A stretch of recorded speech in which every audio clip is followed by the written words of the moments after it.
नमस्ते। केदार सीकर सनातन संस्कार चैनल में आपका स्वागत है।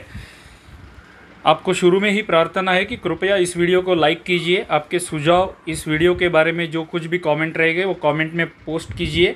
और अगर अभी तक आपने चैनल को फॉलो नहीं किया है तो कृपया चैनल को फॉलो कर दीजिए। आज के वीडियो का टॉपिक है 33 कोटि देवता स्पष्टीकरण। फिर से रिपीट करता हूँ, 33 कोटि देवता स्पष्टीकरण।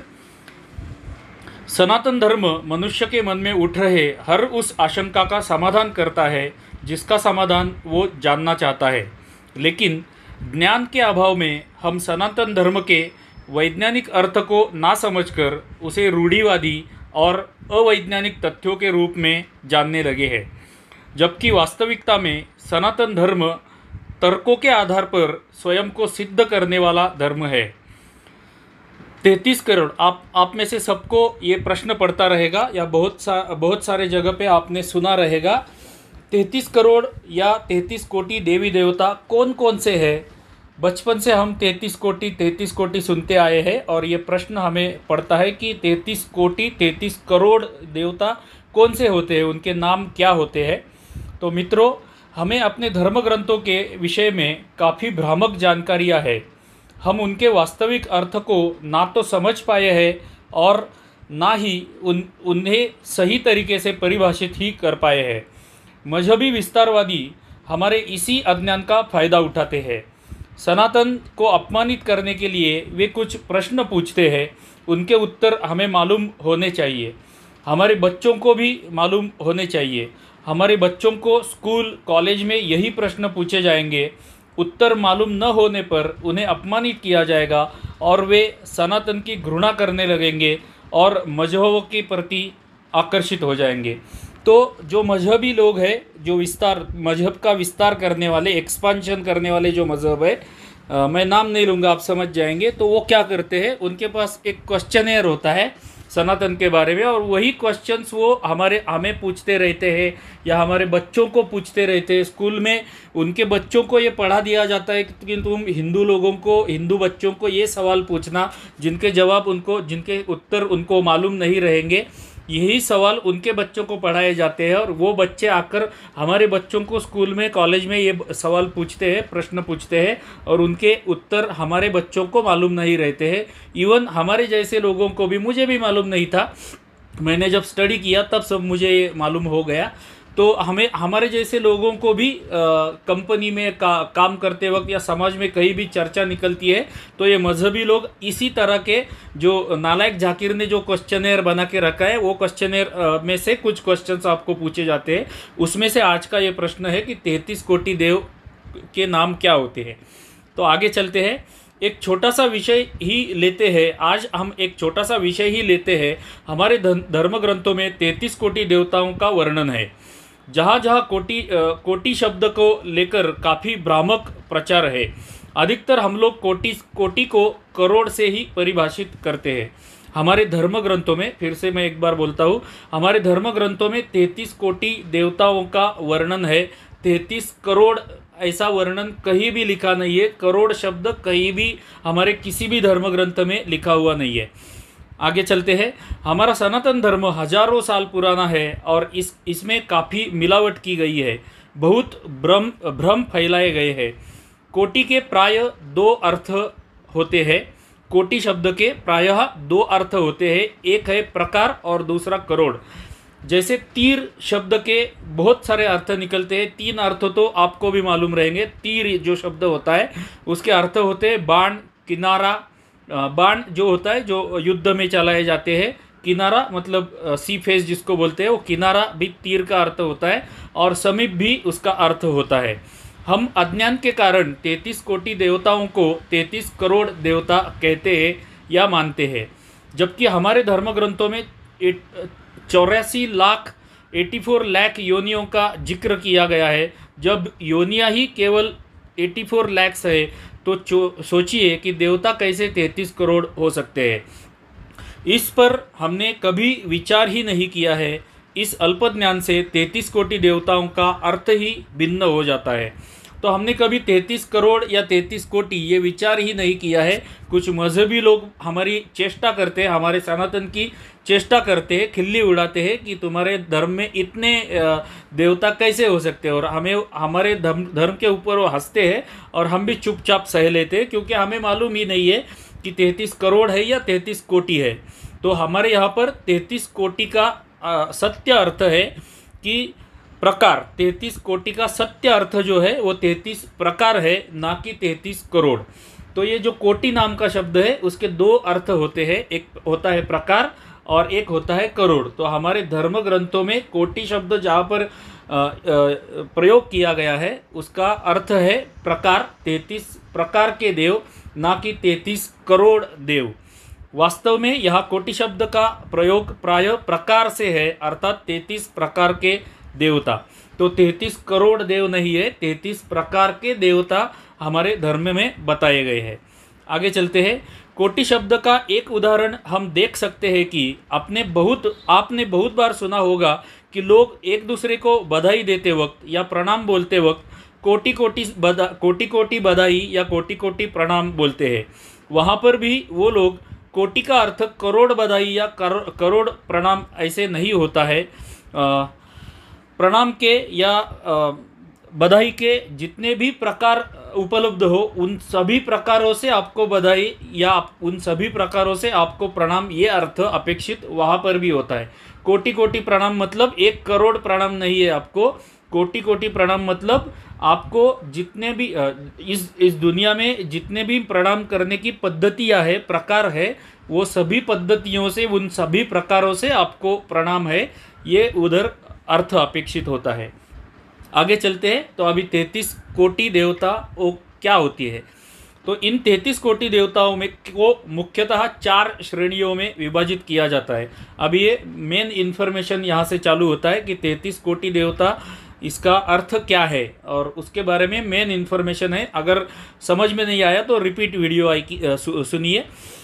इन 33 कोटि देवताओं को मुख्यतः 4 श्रेणियों में विभाजित किया जाता है। एक है वसु, दूसरा आदित्य, तीसरा रुद्र, चौथा अश्विनी कुमार। पहला प्रकार देखते हैं वसु देवता। वसु को शास्त्रों में इस प्रकार परिभाषित किया है, अर्थात जहाँ कोई वास करता है, जैसे जीवात्मा हमारे शरीर में निवास करती है, हमारा शरीर इन 8 वसुओं का ही बना होता है। तो ये वसु इस प्रकार के हैं। तो वसु के अभी 8 प्रकार मैं आपको बता रहा हूँ। पहला है अपस, इसका अर्थ होता है जल। दूसरा है ध्रुव तारा, जिसका मतलब अर्थ है ध्रुव तारा। तीसरा है सोम, इसका अर्थ है चंद्रमा। चौथा है धरा, इसका अर्थ है पृथ्वी। पांचवा है अनिल, इसका अर्थ है वायु। छठा है अनल, इसका अर्थ है अग्नि। सातवां है प्रत्युष, इसका अर्थ है अंतरिक्ष। आठवां है प्रभाष, इसका अर्थ है अरुणोदय या सूर्योदय। ये हो गए वसु देवताओं के 8 प्रकार पहले हमने देखे जो वसु देवता कहलाते हैं। आगे है आदित्य देवता जो 12 प्रकार है, उसके बारे में जानते हैं। आदित्य का अर्थ यहाँ भगवान सूर्य से है। सूर्य भगवान प्रत्येक राशि में 1 माह के लिए विचरण करते हैं और फिर दूसरी राशि में प्रवेश करते हैं। इस प्रकार 12 माह में 12 राशियों में चक्कर लगाते हैं। इसी आधार पर हमारा हिंदू कैलेंडर बनाया जाता है, इसलिए उन्हें 12 प्रकार से व्यक्त किया जाता है। इन्हें हमारी आयु हरने वाला भी कहा जाता है, क्योंकि जैसे जैसे दिन बढ़ते जाते हैं वैसे वैसे हमारी आयु भी कम होती जाती है। इस प्रकार से इसके प्रकार अभी ये आदित्य देवता जो है 12 प्रकार के, उनके प्रकार किस तरह से है वो नीचे दे रहा हूँ। पहला है अंशुमान, यह प्राणवायु का प्रतिनिधित्व करते हैं। अंशुमन ये प्राणवायु का प्रतिनिधित्व करते हैं, अंशुमान या अंशुमन भी कहते हैं। दूसरा है अर्थमन, यह प्रातः और रात्रि चक्र को दर्शाते हैं। अर्थमन दूसरा, यह प्रातः और रात्रि के चक्र को दर्शाते हैं। तीसरा है इंद्र, यह देवों के राजा है, समस्त इंद्रियों पर इन्हीं का अधिकार है। तीसरा इंद्र, समस्त इंद्रियों पर इनका अधिकार है।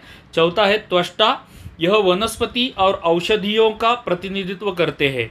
पांचवा है धाता, यह प्रजापति के रूप है, इन्हें सृष्टिकर्ता भी कहते हैं। छठा है पर्जन्य, यह मेघों का प्रतिनिधित्व करते हैं जो वर्षा के कारक है। सातवां है पूषा, यह अन्न का प्रतीक है तथा उसमें उपस्थित ऊर्जा, स्वाद और रस को दर्शाते हैं। 8वां है भग। यह शरीर में चेतना, ऊर्जा शक्ति, काम शक्ति तथा जीवंतता की अभिव्यक्ति को दर्शाते हैं। 9वां है मित्र। यह सृष्टि के विकास के कर्म को दर्शाते हैं। 10वां है वरुण। यह जल का प्रतिनिधित्व करते हैं तथा भाग्य को भी दर्शाते हैं। 11वां है विवस्वान। यह तेज और ऊर्जा का प्रतिनिधित्व करते हैं। और 12वां आदित्य देवता है विष्णु। यह ब्रह्मांडीय कानून और उसके संचालन का प्रतिनिधित्व करते हैं। तो ये 12 आदित्य देवता हो गए। अभी उसके आगे देवताओं के प्रकार है रुद्र देवता। रुद्र देवता, यहाँ पर ये रुद्र शरीर के अदृश्य अवयव है। जब तक ये शरीर में विद्यमान है हमारा शरीर गतिमान होता है, किंतु जब ये अवयव शरीर से निकल जाते हैं तब हमारा शरीर मृत हो जाता है। इनमें प्रथम 5 प्राण और दूसरे 5 उपप्राण है। 11वां रुद्र ही जीवात्मा है। ये सभी शरीर के अलग अलग भागों में स्थित होते हैं तथा अलग अलग अंगों व क्रियाओं को संचालित करते हैं। अब इन रुद्र देवताओं के प्रकार इस प्रकार है, नीचे दिए गए हैं रुद्र देवता के प्रकार। पहला है प्राण। पहले 5 प्राण है और दूसरे 5 जो है उपप्राण है और 11वां जीवात्मा है। तो पहला है प्राण। पहला रुद्र देवता प्राण है। तो प्राण गले से लेकर हृदय तक के अंगों एवं स्वर तंत्र, श्वसन तंत्र, भोजन नली, श्वास नली, फेफड़े, हृदय आदि को स्वस्थ रखता है। यह हृदय में स्थित होता है। तो प्राण के बारे में यह हुआ। दूसरा है अपान। अपान का कार्य मलमूत्र त्याग, प्रसव आदि क्रियाओं को संचालित करता है। यह गुदा और मूत्रेंद्रियों के बीच स्थित होता है। तीसरा है व्यान। यह शरीर में रक्त संचार करता है। इसका स्थान मस्तिष्क का मध्य भाग है। चौथा है उदान। उदान गले के ऊपर उदान गले के ऊपर के अंगों मुंह, दांत, नाक, आँख, कान, भाषा, मस्तिष्क आदि का संचालन करता है। उदान विविध वस्तुएं बाहर से शरीर के भीतर ग्रहण करता है। यह कंठ में स्थित होता है। 5वां है समान। इसका स्थान नाभि में होता है। पाचक रसों का उत्पादन और उसका स्तर उपयुक्त बनाए रखना इसी का काम है। 6ठा है नाग। नाग का कार्य वायु संचार, डकार, हिचकी, गुदा वायु का उत्सर्जन करना यह होते हैं। यह प्राण का उपप्राण है तथा यह भी हृदय में स्थित होता है। तो यह हो गया नाग 6ठा। 7वां है कुर्म। कुर्म से पलक मारने और बंद होने की क्रिया होती है। यह अपान का उपप्राण है तथा यह भी गुदा और मूत्रेंद्रियों के बीच स्थित होता है। 8वां है क्रुकल। क्रुकल का कार्य भूख प्यास को संचारित करना है। यह समान का उपप्राण है और यह भी नाभि में स्थित होता है। 9वां है देवदत्त। यह छींक आने और अंगड़ाई आने की क्रिया है। यह उदान का उपप्राण है और इसका स्थान भी कंठ में होता है। 10वां है धनंजय। धनंजय जीवित अवस्था में शरीर का पोषण करता है और मरने पर देह सड़ा गलाकर शीघ्र नष्ट करने का प्रबंध करता है। इसका प्रधान केंद्र मस्तिष्क का मध्य भाग है और यह व्यान का उपप्राण है। इसका स्थान भी मस्तिष्क का मध्य भाग होता है। और आखिरी देवता है जीवात्मा। इसके निकलते ही शरीर क्रिया करना बंद कर देता है। तो ये हो गए 11 रुद्र के प्रकार। एवं अंत के 2 देवताओं के प्रकार है इंद्र। 32वां है इंद्र, जिसे जो इंद्र बिजली, अग्नि, तेज, ऊर्जा का प्रतीक होता है। और लास्ट है, आखिर में है यज्ञ या प्रजापति जिसको बोलते हैं। ये क्या करता है, प्रजापति किसको रिप्रेजेंट करता है? तो वायु जल दृष्टि, शिल्पशास्त्र, औषधियाँ इससे पैदा होती है। तो इन प्रकार के 33 प्रकार के देवता हमारे सनातन धर्म में बताए गए हैं। मैं फिर से एक बार स्पीड में आपको सिर्फ उनके नाम पढ़कर सुनाता हूँ ताकि आपको एक साथ लिस्ट मिल जाए। वसु, पहला है वसु, दूसरा है सॉरी, ये 4 प्रकार हो गए। पहला है पहले वसु देवता है, 8 वसु देवता। पहला है अपस, दूसरा है ध्रुव, तीसरा है सोम, चौथा है धरा, पांचवा है अनिल, छठा है अनल, सातवां है प्रत्युष और आठवां है प्रभाष। अभी आदित्य देवता, 12 आदित्य देवता। पहला है अंशुमन, दूसरा है आर्यमन, तीसरा है इंद्र, चौथा है त्वष्टा, पांचवा धाता, छठा पर्जन्य, सातवां पूषा, आठवां भग, नौवा मित्र, 10वां वरुण, 11वां विवस्वान और 12वां विष्णु।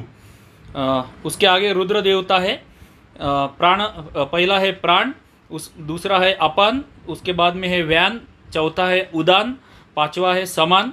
अभी उपप्राण उसके नाग, छठा है नाग, सातवां है कुर्म, आठवां है क्रुक्कल, नौवा है देवदत्त और 10वां है धनंजय और 11वां देवता है जीवात्मा।